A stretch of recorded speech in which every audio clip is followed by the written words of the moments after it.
Lucia Kosu, voice teacher here for our 5th episode on the skeletal muscle, and we get to something very important and is also my specific of research and of searching and of practice. The skeletal muscles, as we see in those images, always essential anatomy 5. Yes, you can look well, and here you see the functional perspective that I use into, that is the joint by joint. What is it, this system? It is a structure that we have more solid with motion functions and protective functions, and also to maintain the shape of the other structures into the body that don't have a proper, how can I say, shape without being attached to more rigid structures. And it is, from the point of view I work, it is in conjunction the skeleton, meaning the bones and the cartilages and the ligaments, with the muscles and the tendons. This structure is characterized by bones organized in joints.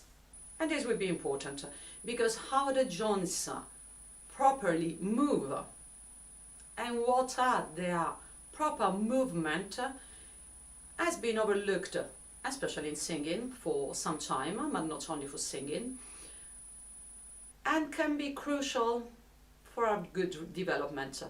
Because as I said in the conference in August at PVOC, we share some segments directly. My research and my findings and my practice is to get the clear contributions from also the segments that you don't think are implicated into voice production directly, but yet just to get into the segments in which the vocal system is and that we all know we use for voice production. As I said in the first episode, if I say you control your voice by what? Well, you will tell me diaphragm. Yeah, okay, it's into the skeletal muscles. Others will say, but don't forget the abdominal skeletal muscles. Some classicals or very refined singers will tell me pelvic floor. Do not forget that. Of course we don't forget that. And we know it as a central part for all voice productions, even if you don't use it directly for your style. And again, skeletal muscle is, even if it has some specificities, and we will get deeper in other episodes, not exactly today, because today will be quite huge with this. And Mia will say, yeah, if your ankles have no mobility or your feet are completely flat or push flat and they don't touch while you are singing, well, you will have some problems. But we start slower, and we said this structure: bones, muscles, tendon, ligaments, joints, cartilages. Yeah, of course it has all the vessels and the fascia that is surrounding the muscles. That is the proper fascia, and it's not the fascial system. Being the fascial system, the visceral system, okay? But we will see in the episode on fascia. The functions, less intuitive, as the glucose uptake, not insulin dependent of the muscles. Yes, it exists. And also, you see another article, another study, it has an effect, the contraction of the skeletal muscles, on the flow of the lymphatic system. It will not have only that. We start with something to me important, especially for singing, the joint by joint approach. What do we see in this? We see that Gray Cook had this fantastic finding that, as you see, the joints, ankles, knees, hips, lumbar segment, thoracic segment, neck, have alternated functions. What it means? It means they want to be stable or mobile in alternate way into the segments. A second point of this, also it's stated that a joint is dysfunctional if this function is not maintained. So if you have stiff hips, the hips are going to be dysfunctional. If you have a lumbar segment that is mobile, it is dysfunctional. If you have a thoracic segment that is stable, it is dysfunctional. If you have a mobile cervical segment, it is dysfunctional. And as I said in conference, the larynx, where is it? Into the segment of the cervical. So we have a distinction in between what the larynx does, that is, it wants to be mobile. Even if we stabilize to sing, we stabilize, we don't take away mobility. That's why we say stiffnesses of the larynx are a problem. Yes, of course, because it's not a stabilized voice we are talking about, a function. We are talking about lack of mobility. But very often in singing technique you say, oh hey, to mobilize and to have the mobilization of the function you want in the larynx, we have to make exercise to have more mobility in the segment system, cervical system. Not a good idea. Exactly. Because if the segment is not functional, as we know, we will try to have his function into the same segment, meaning compensations directly of the muscles into the segment. And what are the findings of joint by joint approach? That the dysfunction will migrate on the below and above segment, meaning joint. So if you have a cervical segment mobile, you will have the tendency to stabilize the thoracic segment. And if the thoracic segment is stabilized for a long time, a certain time duration is important, or with a great deformation, it will become itself dysfunctional. In the time it becomes dysfunctional, that's why it propagates. And it will affect the lumbar segment, and so on. So, why to say that? Because when we work with boys, we work with another skeletal muscle, quite specific, that wants some movements by itself, but it takes some work from the skeletal muscle system, directly as a diaphragm or the inhaling, exhaling muscles as the thoracic muscles that are in the external of the ribs. They are inhaling, inhalatory, and the internal that we don't perceive but in the second inside you have the internal, external, internal of the rib muscles, also said the intercostal muscles, are expiratory, as these other star rib muscles expiratory. And to sing, we know that we have to use especially the expiratory system. We can't use just the inhalatory system. And this is I will take an episode on that, because this is very, very tricky and very important for us, and sometimes not so well understood while developing the voice, or while developing the style, and while developing the good skills. Okay, so what it means that the joint by joint approach, it gives us some it clarifies why we do some practices to sing and in some they don't function and they don't work. Okay, because we have to have the proper functions of the joints to have a good, how can I say, muscular skeletal system to start with, and then to train for singing. Another point I want to say is how this system works.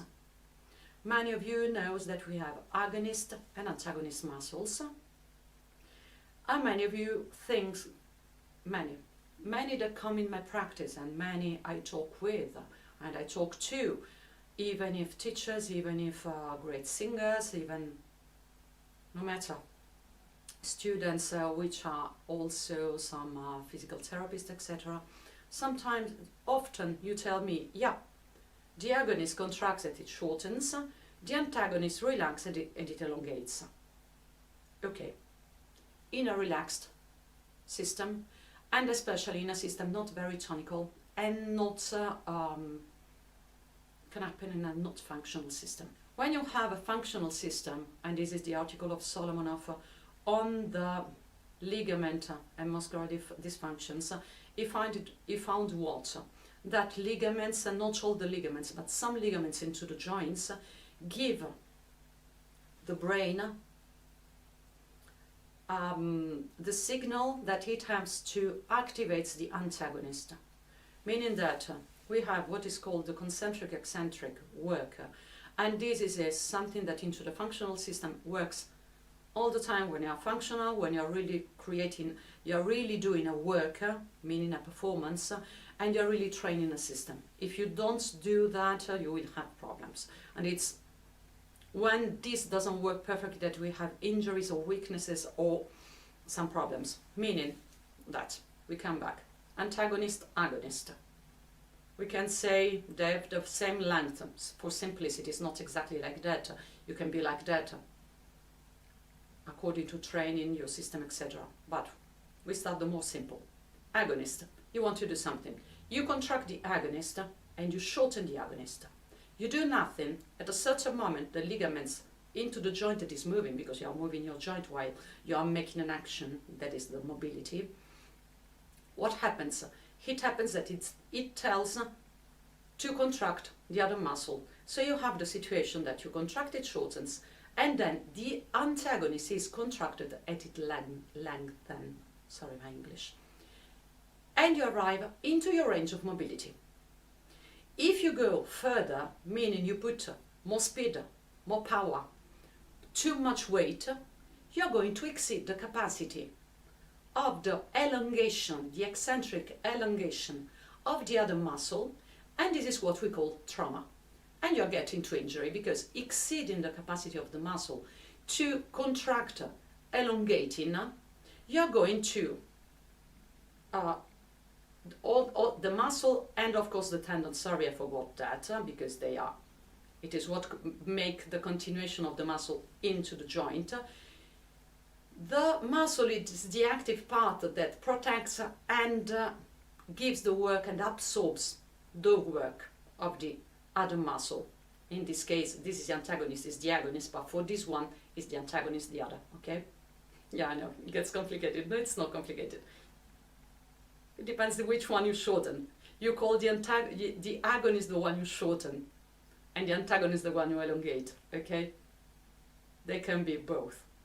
And this will be important into the singing because we do that all the time. And for styles we decide that styles are sometimes that which one will be the antagonist and which one will be the agonist, okay? Because of course we can do both the things. So what it is there, it is that to do when a joint is functional, what it means that you start working, it does this work, and it moves into the range of motion. And you stop when you have what? Enough of the range of motion that your antagonist can absorb. When you have a small range of motion, this works still. And when we train, and especially when we rehab, we get to what? To target that. And if you have a very small range of motion, we have positions and we have strategies of weights, resistance training, etc. to target this conjunct action that is called coactivation. Okay? When you go too far or too fast, we have what we call the co-contraction, that it gets violently and very fast contracted the other one, and this is not a good situation because you don't absorb in an elastic way the movement you are doing. All the joints work like that. And when we saw on the larynx, the article I did read for you, it said that the skeletal muscles of the larynx, the intrinsic muscles of the larynx, they do what? They work in an opposed way, exactly as those.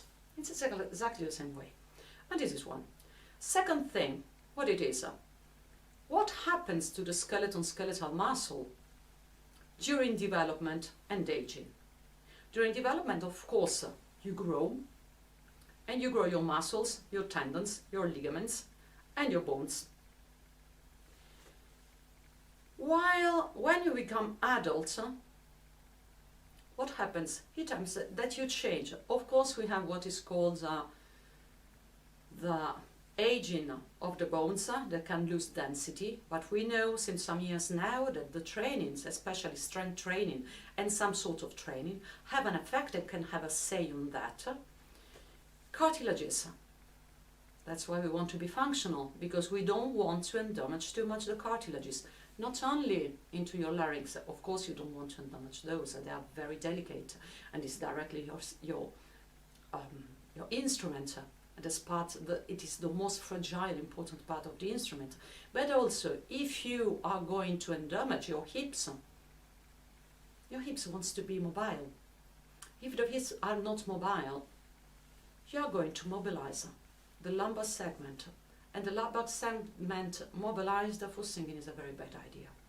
You have an article of Brett Contreras on sitting and the mobilization of the lumbar segment. Not to scare you, he has supported some, he has adjourned his point of view. Doesn't mean that it wasn't true or correct. It means that he went deeper into the reasoning.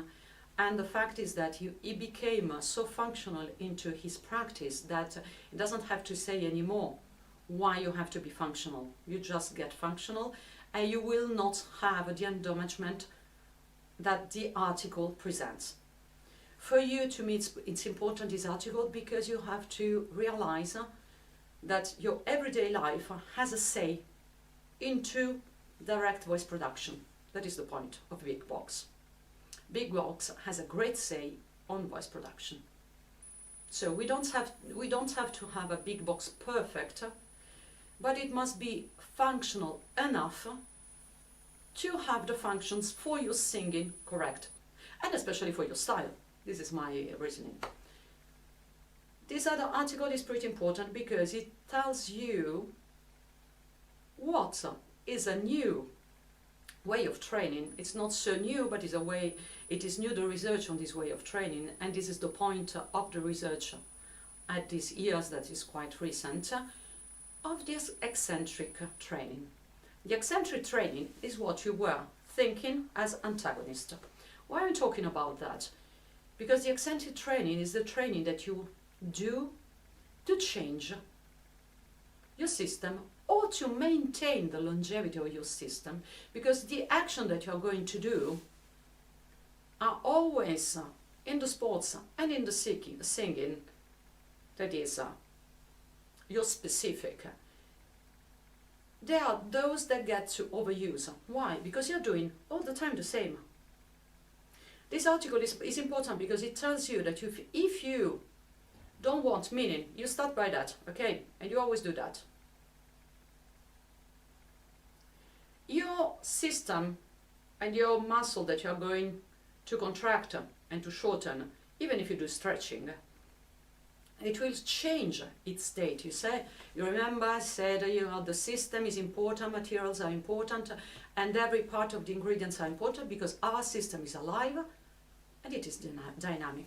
Dynamic means that you're going to have this agonist a little shortened, for example, and the other a little lengthened.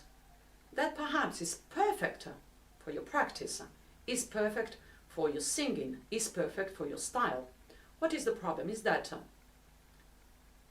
if you continue doing that, at a certain moment you're going to lose mobility, because the mobility is the capacity of the system to get not only into this, how can I say, movement, but also on the opposite. And to solve that by stretching, we've seen that it doesn't work, because stretching, it will lessen this adaptation, but it will not stop those adaptations. So what we have found I found that in my practice, and they found that in other practices, physical practices, and training, etc. And also Nisovatog's guy found that if you reverse